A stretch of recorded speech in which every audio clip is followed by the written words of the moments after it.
జాను అమ్మ అంటూ అరుస్తూ లక్ష్మి ఇంట్లోకి పరిగెత్తుకుంటూ వస్తుంది. ఇక బామ్మ, లక్ష్మి, శ్రీనివాస్, అన్నయ్యలు, వదినలు అందరూ జాను చుట్టూ చేరతారు. ఏమైందమ్మా జాను అని ప్రేమగా శ్రీనివాస్ అడిగేసరికి, నాన్న అతని గురించి మనకు తెలిసింది గోరంత నాన్న, తెలియాల్సింది కొండంత నాన్న అంటూ తను వీడియోలో చూసింది అంతా లక్ష్మీ శ్రీనివాస్లకి చెప్పేస్తూ ఉంటుంది జాను.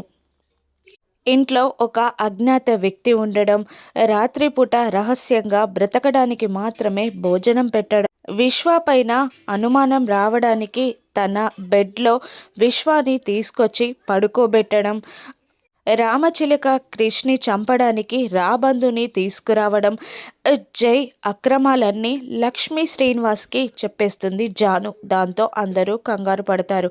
జై కూడా జాను అంటూ వెతుక్కుంటూ లక్ష్మి ఇంటికి వచ్చేస్తాడు.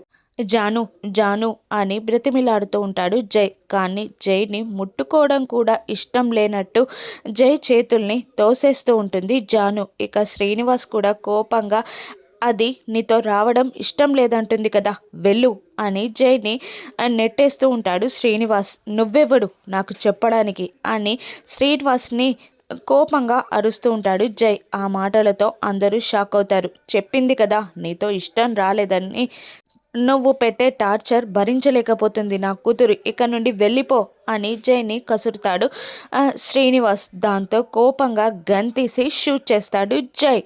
దాంతో అందరూ గట్టిగా అరుస్తూ చెవులు కళ్ళు మూసుకుంటారు. ఆ బుల్లెట్ ఎవరికి తగిలింది? శ్రీనివాస్కి ఏదైనా జరిగిందా? జైని క్షమిస్తుందా జాను? జైతో ఇంటికి వెళ్ళిపోతుందా? వీళ్ళ బంధం కొనసాగుతుందా? విడాకులతో విడిపోతారా? రాను ఎపిసోడ్స్లో చూద్దాం. Thank you for watching.